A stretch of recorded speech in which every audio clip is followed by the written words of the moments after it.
할렐루야. 네, 여러분 오늘도 주님의 놀라우신 은총과 복이 함께하여 주시고 여러분이 복 있는 사람으로 사시게 되기를 주님의 이름으로 축복합니다. 오늘 세 번째로 주님께서 말씀하시는 이 복 있는 사람은 온유한 사람입니다. 기도를 우리 집사님 잘해 주셨는데요, 맞습니다. 기도한 바대로 온유한 사람들의 그런 이야기들이 성경 도처에 우리에게 알려져 있습니다. 온유한 사람이란 어떤 사람일까요? 이 성경의 온유라는 말의 신약 헬라어 원어는 프라우스라는 말인데요, 이 프라우스라는 말이 아까 잘 기도해 주셨는데 야생마가 굉장히 거칠잖아요. 근데 이 거친 야생마를 말을 잘 다루는 그 몽골인이라든지 카우보이라든지 이런 사람들이 잘 다뤄가지고 길들여서 이제 고삐를 이렇게 당기면 이리 가고 저리 당기면 저리 가고 확 당기면은 멈춰서고 발로 이렇게 탁 제쳐가면은 뛰고 그렇게 만든 상태를 온유하다라고 말합니다. 그러니까 온유하다는 게 원래 힘이 없고 나약하고 줏대가 없고 이런 상태가 아니고 힘이 있어요. 능력이 있어요. 파워풀해요. 그런데 이런 야생마 같은 힘을 절제하고 주인이 원하는 대로 이렇게 따라갈 수 있는 상태가 되어진 것입니다. 잘 기도하셨듯이 모세가 그런 사람이었죠. 이제 나중에 살펴보려고 하는데요, 이러한 온유한 사람, 첫째로 온유한 사람은 그래서 하나님께 순종하는 사람입니다. 사람은 태어날 때부터 온유한 사람은 아니에요. 뭐 이제 순자가 그렇고 뭐 누가 그렇고 성선설이 있고 성악설이 있습니다. 근데 이제 성서적으로 보면은 뭐가 맞을까요? 둘 다 맞아요.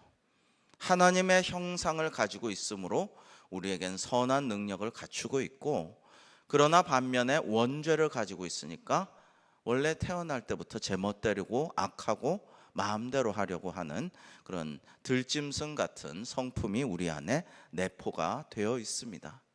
그런데 하나님의 인도하심에 자신을 맡기는 사람, 심령이 가난한 자 된 사람, 그래서 주님께 다 의지하고 다 나는 가난한 자입니다, 나는 거지입니다, 나는 아무것도 없습니다, 그리고 자기의 죄를 주님 앞에서 애통해하고 슬퍼하고 또 주변의 모든 어려운 것들을 보고 눈물 짓고 기도하고 이런 사람이 되면 온유해지죠.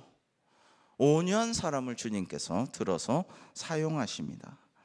그 전에 이기적이고 강팍하고 고집스러운 마음을 하나님의 은혜로 깨뜨려 주시고 대신에 온유한 성품을 만들어 주셔가지고 주인이 하자는 대로 고분고분 따라가게 만들어 주신다라는 거예요. 근데 주인이 하자는 대로 고분고분 따라가면은 복이 있는 것이죠. 그것이 나쁜 게 아니라, 자유를 잃은 게 아니라 그 주인이 하나님이실 때 우리는 진짜 복 있는 사람으로 거듭날 수가 있다라는 것입니다. 그래서 온유의 반대말은 교만이죠. 교만은 자기가 최고인 줄 알고 삽니다. 자기를 의지하고 하나님께 순종하지 않고 삽니다. 뭐든지 자기 뜻대로 자기 멋대로 하려고 합니다. 그런데 예수님조차 나는 마음이 온유하고 겸손하니 나의 멍에를 메고 내게 좀 배워라, 이렇게 말씀하신 바 있어요. 그러니까 온유하고 겸손한 것은 하나님의 성품이고 예수님께서 우리를 그렇게 배워라라고 특히 말씀해 주시기도 하셨습니다. 모세는 구약 성서에서 가장 온유한 사람이 모세라고 할 수가 있겠습니다. 민수기 12장 3절에 보면 이 사람 모세는 온유함이 지면의 모든 사람보다, 예전 성경에는 승하더라, 더 뛰어나더라, 더하더라. 그러니까 모세만큼 온유한 사람이 없었는데요, 아까 집사님 잘 기도해 주셨듯이 모세가 원래 그런 사람 아니에요. 굉장히 잘난 척하고 성질이 우락부락하고 이제 애굽인 공사 감독을 때려 죽였죠. 그냥 실수로 죽인 게 아니고 애굽 궁정에서 배운 무술로 마음에 안 든다고 패 죽인 겁니다. 그리고 즉시 안매장했죠. 행동력과 결단력, 추진력 대단한 사람입니다. 그리고 유대민족의 왕이 되려고 했는데 생각도 못하게 유대민족들이 자기를 오히려 고발했어요. 별로 원치 않았어요. 너 애굽의 왕자인데 무슨 짓이냐, 왕위를 얻기 어려니까 우리를 데리고 뭐 해보려는 거냐, 뭐 이런 식으로 생각했던 것 같아요. 그래서 한 번도 남 밑에서 섬김을 해본 적이 없는 이 왕자의 신분으로서 하나님께서 어떻게 만드십니까? 이 사람을 온유하게 훈련시키죠. 광야에 끌고 가서 양치기를 만들죠. 미디안 제사장 이드로의 대릴사위처럼 돼서. 근데 이제 아무것도 없어요. 그리고 양치기 하루 종일 양을 쳐요. 이제 성탄이 다가옵니다마는 양치기는 3D 업종에 속합니다. 맨날 양 돌보고 양과 밤을 지새기도 하고 그냥 쫄쫄쫄쫄 쫓아다니면서 잃은 양 있으면 찾아오고 굉장히 힘들고 신경 쓰이고 소득은 적고 이런 일을 합니다. 그리고요, 이제 장인 장모 와이프 눈치 보면서 사는 거예요. 처가살이 하는 거예요. 그 삶을 40년을 하면서 어떻게 됩니까? 낮아지고 온유해져요. 온유해서 이제 떨기나무 불꽃 가운데 나타난 주님께서, 하나님께서 이제 다시 네가 도망쳐왔던 애굽으로 가서 다시 내 백성을 끌고 나오너라 할 때, 저는 어린아이라서 말할 줄 모릅니다. 계속 사양하다가 하나님께 혼나고 그 다음부터는 말을 잘 들어요. 여러분, 그런데 나는 어린아이라 말할 줄 모른다라는 것도 이 모세가 얼마나 온유해졌나를 말씀할 수 있는 대목이에요. 왜냐하면 애굽의 왕자로서 수사학, 웅변학 이런 거 다 배우거든요. 말 잘하는 걸 배워요. 통치술의 하나로. 애굽은 특히 그런 게 지혜나 이런 게 수사학이 발달된 동네예요.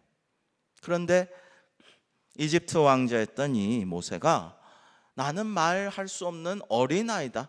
80노인이 무슨 어린아이입니까? 지혜와 지식이 숙성한 그런 어른이죠. 그런데도 그렇게 말을 하는 모습을 봅니다. 우리 성도님 중에도 어떤 분은 참 연세도 지긋하고 교회에서 존경받고 사랑을 베풀고 신방도 많이 하고 성경도 잘 아시는데 늘 저는 몰라요. 저는 아무것도 몰라요. 목사님 하라는 대로 할게요. 이러시는 분이 계셔요. 그런 장로님 계시고 참 우리 교회 복이다 이런 생각을 하고 제가 마음속으로 더 존경하게 됩니다. 여러분 모두 온유한 사람이 되어서 하나님의 크신 복을 누리는 복 있는 사람 되시기를 주님의 이름으로 축복합니다. 모세가 그랬거든요. 그래서 모세가 이후에는 광야 40년 동안 뭐라고 하냐면요, 출애굽기에 숱하게 이런 이야기가 나와요. 모세가 그같이 행하되 곧 여호와께서 자기에게 명하신 대로 행하더라. 하나님 하라고 하신 대로 한 거예요. 출애굽기에 보면 숱한 기적과 이사가 나오잖아요. 근데 뭐 홍해를 이렇게 탁 치면은 홍해가 쫙 갈라질 것이다. 근데 여러 사람이 보고 있습니다. 장정 50만과 토탈 200만이 지켜보고 있습니다. 근데 하나님 귀에 음성이 들렸는데 주여 그러고 탁 쳐가지고 이게 갈라지면 좋지만 안 갈라지면은 진짜 망신이죠. 그런 일이 많잖아요. 바위를 쳐갖고 거기서 생수가 물이 솟아나도록 하라고 하는데 바위를 딱 쳤는데 지팡이만 부러지고 손만 저리고 아야 하면은 얼마나 창피해요. 그런데 이게 하나님이 하라고 하시면은요, 이 망설임이 없이 모세는 한다라는 거죠. 다 그렇게 해왔어요. 그리고 원망 불평 안 하고 온유한 사람이 된 모세는 그대로 말씀대로 행합니다. 계속 주님 말씀대로 행해요. 백성들은 원망 불평이 많았어요. 여러분이 이제 이따가 시편 37편을 좀 나눌 텐데 제가 너무 사랑하고 자주 묵상하는 귀한 시편인데요. 이 다윗의 시편에도 보면 온유한 사람과 악을 행하는 사람이 나누어져요. 근데 악을 행하는 사람은 원망하고 불평해서 분노하고 이래가지고 악을 더 만들어요. 근데 온유한 사람은 그렇지 않아서 뭐예요? 땅을 차지하게 됩니다. 사랑하는 성도 여러분, 예수님께서도 나는 온유하고 겸손하니 나의 멍에를 메고 내게 배우라라고 말씀하셨습니다. 저는 그 말씀이 좋아서 온유해지려고 많이 노력을 했어요. 그래서 또 땅을 주신다잖아요. 저는 이 말씀을 문자 그대로 믿어가지고 땅을 주시겠거니 하고 온유해지려고 많이 노력했어요. 온유해진 게 지금 이 정도예요. 그런데 여러분, 스스로는 생각할 때, 여러분이 보시기엔 부족하지만 스스로는 생각할 때, 야, 참 많이 온유해졌다. 옛날에 비하면 스스로 참 기특하다 싶을 때가 있어요. 여러분도 하실 수 있습니다. 지금보다 더 온유해지실 수 있습니다.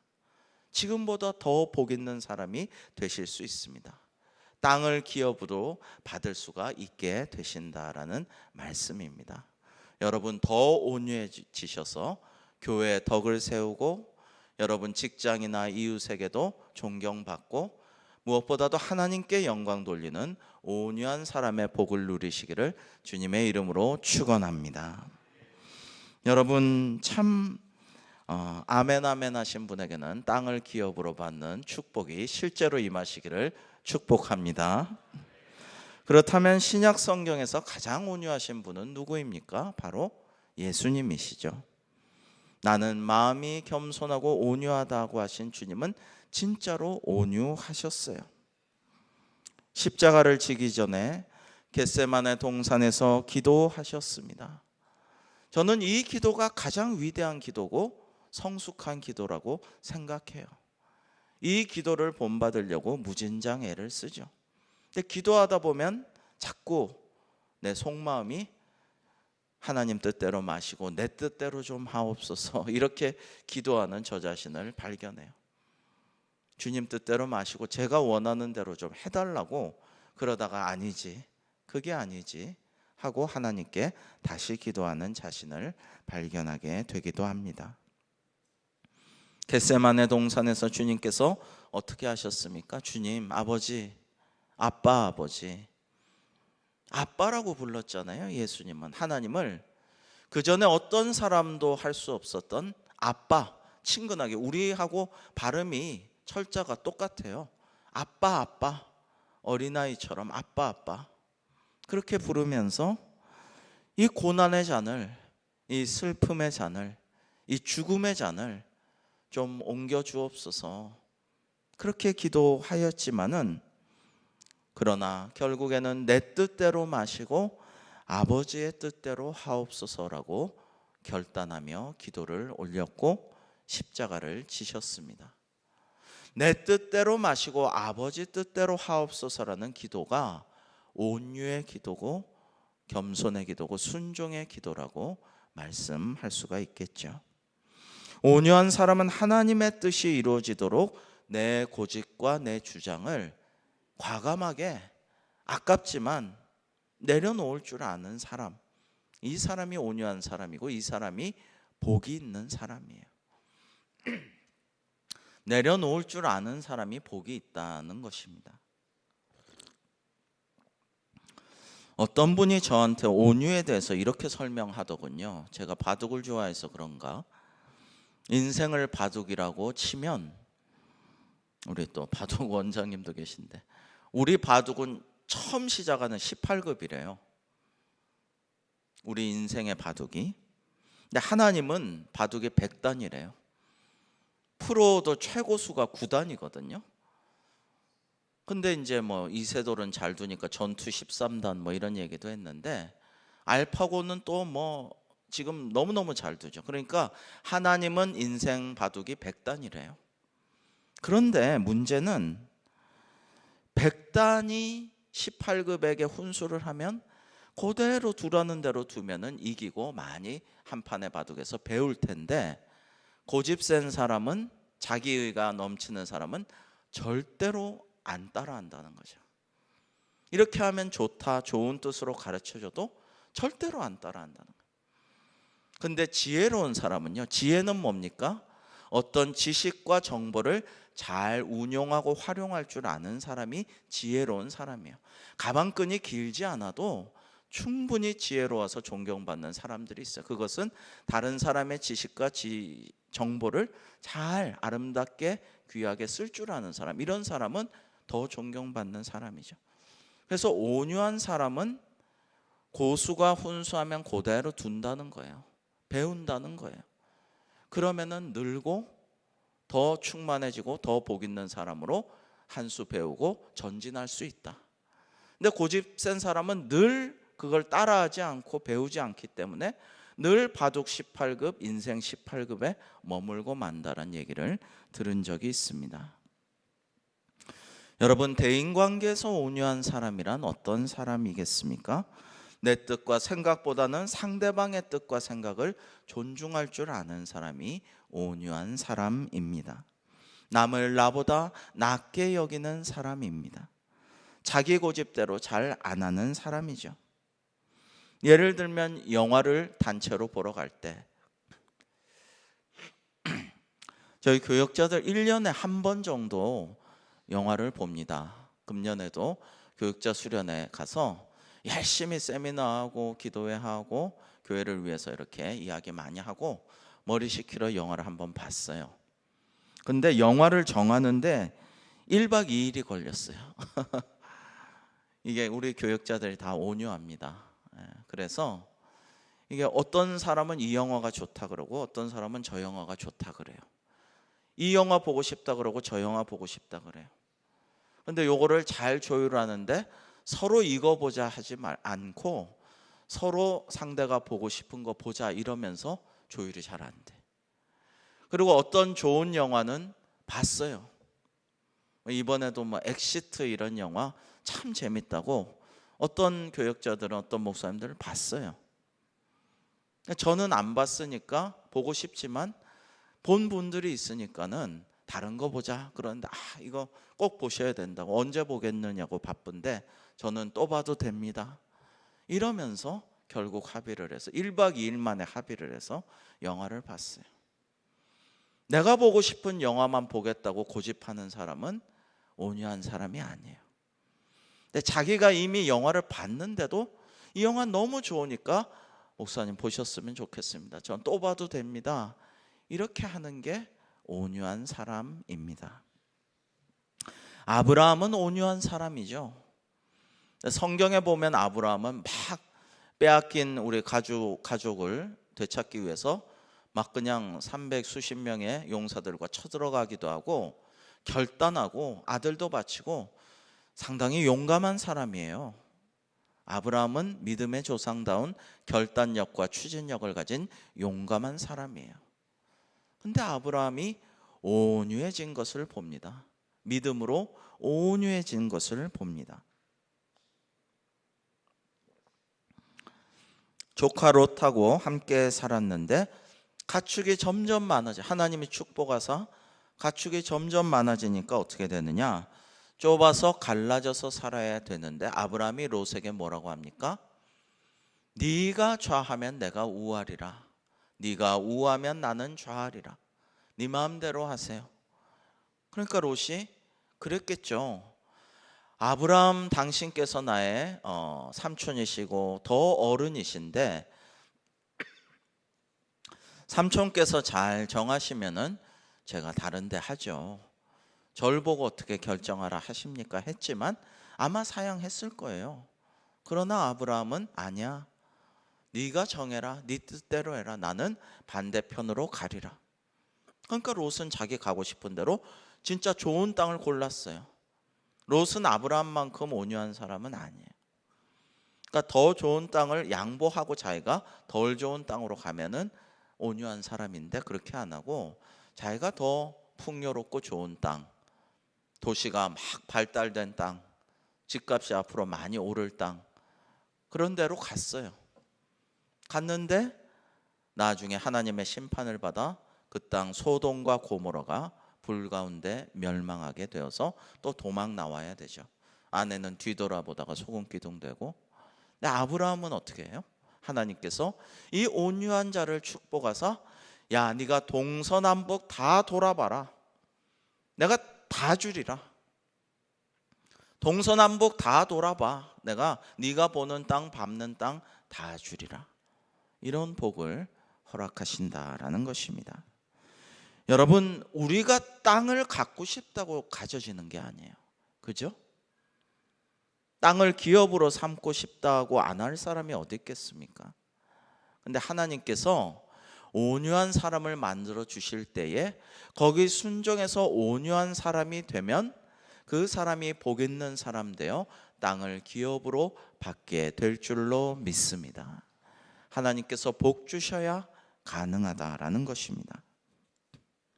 두 번째로, 온유한 사람은 자기 감정을 다스릴 줄 아는 사람입니다. 내 안에 야생마가 날뛰고 있고 야성이 숨쉬고 있고 들짐승이 야수가 내 안에 있어요. 늘 있어요. 숨어 있을 따름이죠. 그런데 분노, 불평, 원망, 욕심, 조급함, 이 모든 나쁜 감정들을 온유한 사람은 성령의 능력으로 마지막 9가지 열매 중에 마지막 성령의 열매가 절제죠. 잘 절제합니다. 막 튀어나와 날뛰지 않도록 그렇게 온유하게 살아갑니다. 드러내고 자기 하고 싶은 말 다 하고 야수 같은 내 안의 죄성을 그대로 드러내는 사람은 온유한 사람이라 할 수가 없습니다. 이런 사람은 땅의 유산을 받기가 힘들죠. 우리는 그래서 감정을 잘 다스리고 온유해야 되겠습니다. 그러면 하나님께서 복 주시고 땅을 기업으로 받게 하여 주실 줄로 믿습니다. 어떤 목사님이 결혼을 앞둔 자매에게 축복의 말씀을 전하고 싶은 마음이 막 이렇게 솟아났어요. 근데 이 자매가 평소 결혼을 좀 두려워했어요.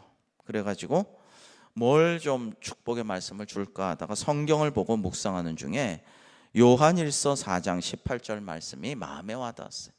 한번 보여주실까요? 요한일서 4장 18절 말씀. 사랑 안에 두려움이 없고 온전한 사랑이 두려움을 내쫓나니 두려움에는 형벌이 있음이라. 두려워하는 자는 사랑 안에서 온전히 이루지 못하였느니라. 참 좋다. 그래서 이 말씀을 바쁜 그 자매에게, 이제 곧 결혼할 자매에게 결혼 축하해 누구야 하고 사랑의 마음을 듬뿍 담아서 이제 이 해당 구절을 문자로 보냈어요.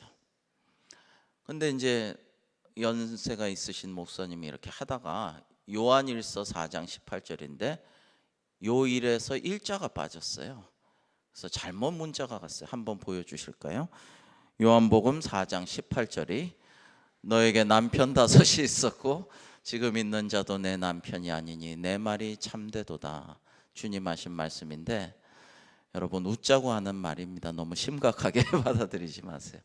네, 그래서 목사님이 되게 곤란했다라는 이야기를 들었습니다. 그런데 여러분, 이럴 때 너무 화를 내거나 너무 노해서는 안 돼요. 이제 좋은 뜻으로 목사님이 보낸 거잖아요. 근데 막 없는 생각까지 막 해가지고 막 여러 가지 의도를 막 추측해가지고 그동안 나를 뭐 이상하게 의심하고 있었나 뭐 이런 생각을 해가지고 막 여러 가지 안 좋은 생각을 부풀려가지고 막 화를 내고 노하고 이러면 안 돼요. 계속 그걸 간직하고 꽁 해도 안 돼요. 온유한 사람은 이런 실수를 너그럽게 용서하고 싹 잊어버리는 사람이에요. 상대가 의도하지 않은 것까지 막 해대고 질책하고 두고두고 원망하고 그러지 않습니다. 선한 의도만 받아들이고 용서하고 웃고 넘어갑니다. 그러면 하나님께서 그 사람을 복되게 하여 주실 줄로 믿습니다. 오늘 시편 37편 1절부터 11절의 말씀을 우리 함께 교독해 보면 좋겠어요. 제가 참 좋아하고 자주 묵상하는 말씀인데 붓글씨로 써서 족자로 방에 붙여놓은 적도 있었습니다. 이 아름다운 말씀을 한번 교독하겠습니다. 악을 행하는 자들 때문에 불평하지 말며 불의를 행하는 자들을 시기하지 말지어다.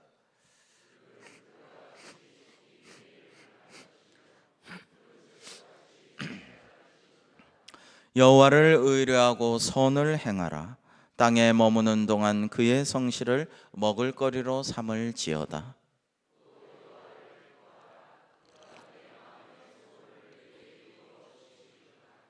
내 길을 여호와께 맡기라. 그를 의지하면 그가 이루시고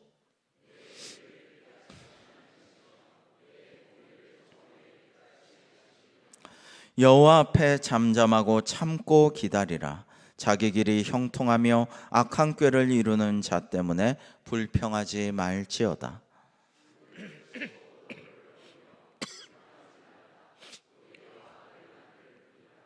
진실로 악을 행하는 자들은 끊어질 것이나 여호와를 소망하는 자들은 땅을 차지하리로다.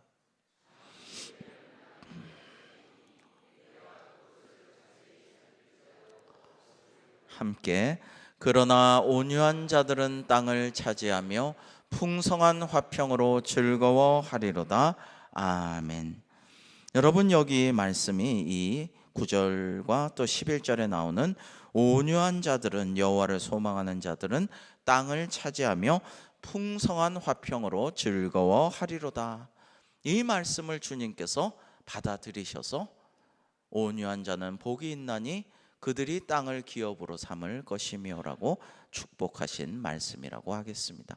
신약의 말씀과 구약의 말씀, 구약의 말씀과 신약의 말씀이 서로 이렇게 잘 쌍을 이루고 조화를 이루어서 아름답게 우리에게 주어지는 장면들이 있죠. 이 시편 37편은 제가 참 아름다운 추억이 있습니다. 예전 교회에서 새 가족으로 오신 성도님이 계신데 믿음 생활 잘하고 양육 잘 받아서 이제 집사님이 되셨어요. 근데 이 여집사님이 하루는 신방 요청을 해서 댁에 갔더니 예배 드리고 나서, 그런데 목사님, 저희 남편이 참 엘리트고 능력도 있고 그래서 더 좋은 회사, 더 높은 직급으로 스카웃돼서 갔어요. 갔는데 이곳의 상사가, 바로 몇 안 되는 위에 높은 직급의 상사가 성질이 아주 고약한데 자꾸만 부하 직원을 인격적으로 모독하는 거예요. 너는 얼굴이 왜 그따위로 생겼냐, 정말 마음에 속상하게 생겼다, 뭐 이런 식으로. 넌 슬리퍼를 뭐 어떻게 그렇게 질질 끌고 다니냐, 뭐 온갖 아주 디테일한 부분을 모욕적으로 얘기하는 습관이 있어요. 그래가지고 이 다른 부하 직원들은 계속 그냥 당해왔으니까 그러려니 하고 그냥 꾹 참고 살고 있는데, 새로 이직했죠, 엘리트죠, 인정받아서 높은 직급에 갔죠. 그리고 평생 그런 모욕을 당해본 적이 없는 자존심 강한 남편이 이제 분노를 참을 수가 없다는 거예요. 화를 참을 수가 없어. 그래서 매일 그냥 들이받아 한 대 주워박아 때려쳐. 근데 옮긴 지 얼마 안 됐는데 금방 관둘 수도 없고, 그래서 지난 6개월 동안 술값이 3천만 원이 들었다는 거예요. 매일 밤 그냥 새벽에 들어오고 부인을 사귀지가 못해가지고 와가지고도 밤새 헛소리하고 그랬다는 거예요. 그래서 이제 만나서 함께 예배 드리고 이 시편 37편 1절로 11절의 말씀을 설교하고 위로하고 기도해 드리고, 성도였죠 그때는. 남자 성도님에게 우리 여자 집사님과 이 말씀을 매일 묵상하십시오. 매일 읽고 묵상하고 기도하십시오. 그렇게 하면 하나님께서 도와주실 줄로 믿습니다. 저도 기도하겠습니다. 근데 이 남자 성도님이 그대로 했어요. 부인도 잘 같이 하면서 같이 체크하고 오늘 잊어버렸지 하고 꼭 늦어도 같이 하고 그렇게 했어요. 고약한 그 상사는 바뀌지 않았습니다. 계속 그렇게 갔어요. 근데 마침내 이 남자 성도님이 온유한 자로 바뀌었습니다. 그래서 문제가 해결이 잘 되었어요.